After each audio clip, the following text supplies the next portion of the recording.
Pictures, pictures, video, video. You can never get too many pictures or video of your project.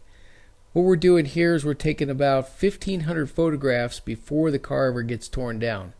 We photograph it and videotape it in every imaginable position, put it up on the lift with a little help from our friends, and we videotape the bottom side, photograph the bottom side just like we do the top side, document every square inch of the thing.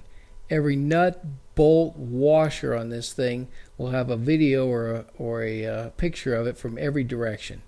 Then once that's done, we move it into place and the team starts taking the thing apart. Each part comes off very carefully and each part is completely disassembled down to its itsy bitsy little pieces before we move on to the next part. And this process will take us about 4 to 6 weeks on the normal car.